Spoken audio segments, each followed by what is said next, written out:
Hello everyone, welcome to our first video of learning Python. Now in this channel you're gonna learn a lot of languages, but I choose to learn Python as every programmer most likely learns Python first thing first. So first of all, what is Python? Well, Python is between humans, which is me, communicating with a computer.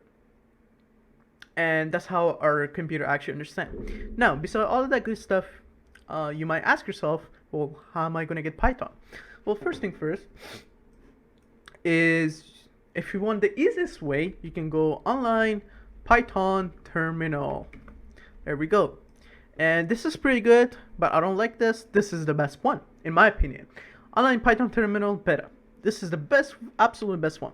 Now, if you want to do some crazy stuff after learning Python, you can go and install Python community download. If you just go to Python, you have to pay like $30,000 per year, I think, but this is pretty good. Python community, and you just go install this one, Python professional.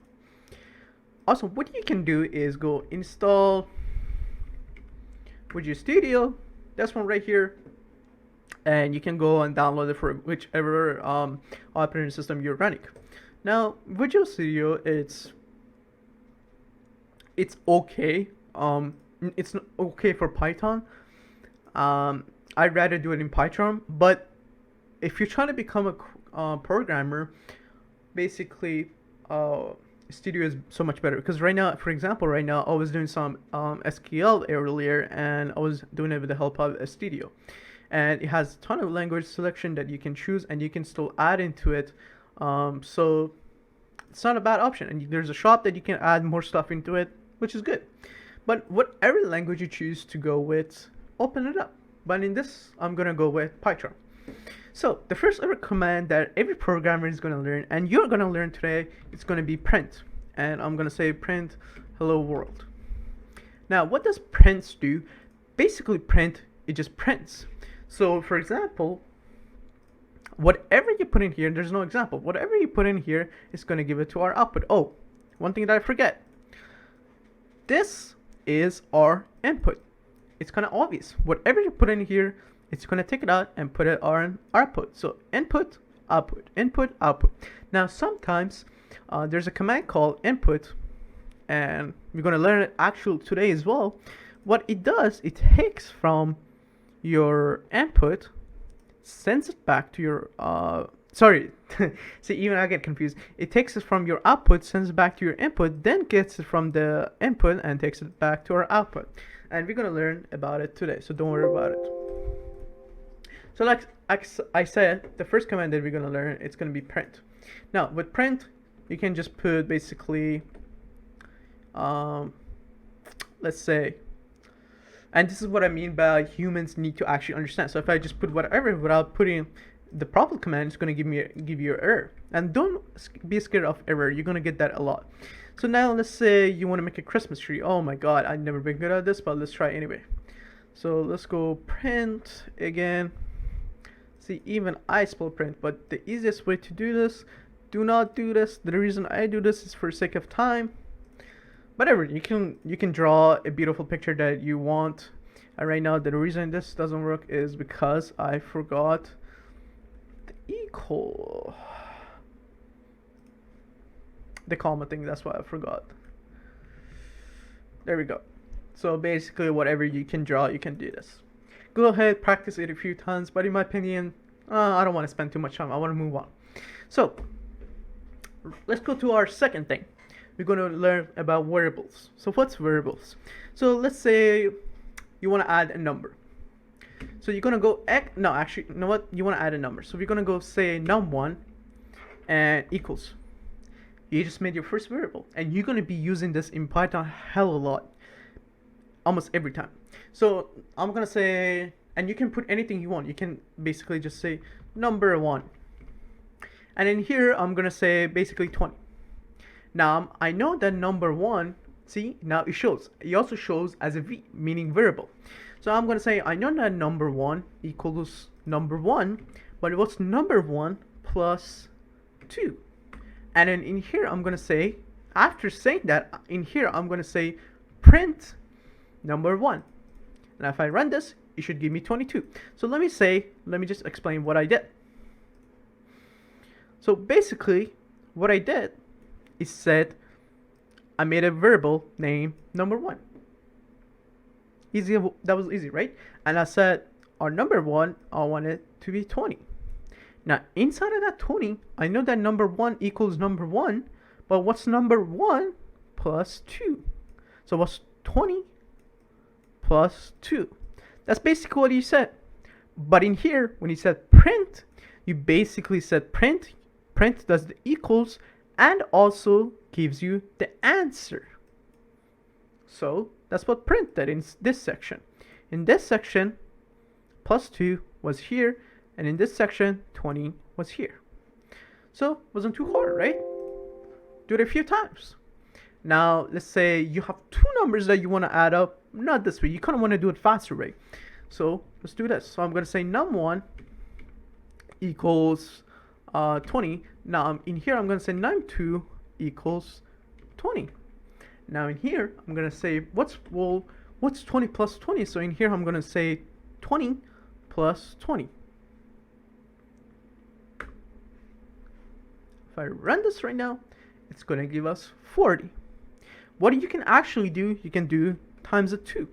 So you can put the time sign in there. It's going to give you 400. Is it actually? I don't know. I'm bad at math. Don't judge me. 400. You can also do divide. You can also do every single thing that you does. So, two things that you learned today so far: making variables and print. And yeah, that's it. The second thing that we're going to learn, it's going to be input. The thing that I talked about earlier, if you guys recall, which is going to take it from our output and send it back to our input. So let's go. Let's make a variable name hello. Now I'm going to put the equal sign. I'm going to say use this command name input. Like I said, input takes it from our input, send it to the output, output to input. Now I'm going to say, and this is me talking to the user, to me. So I'm going to say hello, what is your name? Basically what we're doing, let's say you get those text messages. Basically let's do a survey. So I'm going to say hello, what is your name? And I'm going to say nice, make our second input, and in here, or second variable, and in here I'm going to make another one. So in here I'm going to say nice to meet you. Now if I run this right now, it's going to be like this. Hello, what is your name? And if I say Mohammed, it's just going to say nice to meet you. But I don't want this. I want it to be professional. I want it to say nice to meet you, Mohammed, have my name. Now, the craziest thing is I don't know everyone's name. So let's say you create this program, you send a message to 1,000 people, you're not going to know every single name. So you're going to have to send it to basically whatever first message that the user puts in. For example, at this point, I put Mohammed. I wanted to go and say nice to meet you, Mohammed. So in here, I'm just going to hit space plus our first hello variable name. So in here, I'm going to go hello. Now, if I run this, it's going to say, hello, what is your name? If I say Mohammed, it's going to say, nice to meet you, Mohammed. You want to do a different name? Let's do a different name. It's going to say, hello, what's your name? I'm going to say Josh. It's going to say, nice to meet you, Josh. Let's do a different name. It's going to ask me, hello, what's your name? I'm going to say AJ. It's going to give me a different name. So, and you can keep going on with this and say, basically, I'm going to make another variable name, survey. I spelled survey wrong. Don't judge me. I'm sorry. I'm going to say, would you like to do a test for us? In here, space plus hello. So it's going to know my name for the end every single time I say it. So now let's do this. It's going to say, hello, what is your name? I'm going to say Mohammed. It's going to be like, nice to meet you, Mohammed. Press enter. Would you like to do a test for us? Now you can either answer with yes or no, or you can do anything you want. Now, in that we learned so far, let's do something else. So this is going to be the last thing for today. Basically, and pause the video if you want. I'm talking way too fast, but some people get too tired basically like a 2-hour section, so I'd rather go fast and you can just pause the video and practice it on yourself. But right now what we're going to talk about is we're going to talk about def. So in Python, In future, there's going to be 600 lines of code. There's going to be 500 lines of code. You don't want to repeat the same thing over and over and over again. So that's why we use something called def. Now, I'm going to say def. Basically, I'm going to give this a function name. I'm going to say name. Come here. Give it a 2 dot, beautiful dots that you always have to put. Now I'm going to say print, let's say Muhammad. So basically, that's truly what I mean. Name. Let's say now if you're writing, now you have this on your system. So let's say you're writing like 600 lines of code. Instead of putting the name, you have to put, you just put name. It comes automatically. What is it giving me error? Oh, forget the bracket, guys. I'm sorry. You can never forget the brackets. So def name brackets, basically the 2 dots. Now let's do another one. So I'm going to say def name 2 brackets. Then I'm going to give this. Now let's say print, let's give it Josh, for example. So now what I could do is just go, for example, I could go name, brackets. Now you made unstoppable verbal. So now, for example, you can go name 2. You can go name. You can go name 2. Or name. You can go name 2. Now if I run this, it's going to say Muhammad Josh, Muhammad, Muhammad Josh. That's what it does. It's an unstoppable variable. I don't know if that makes sense, but you don't have to repeat same thing over and over and over again. You can just put name, but in true of name, the meaning that you want it to say Muhammad on your output after you're done. So that's it for today's video. Go ahead, pause the video if you need to. Go and practice it. Please practice it. Python is a beautiful language that we all are going to learn by ourselves. So thank you for watching. I'll see you guys next video.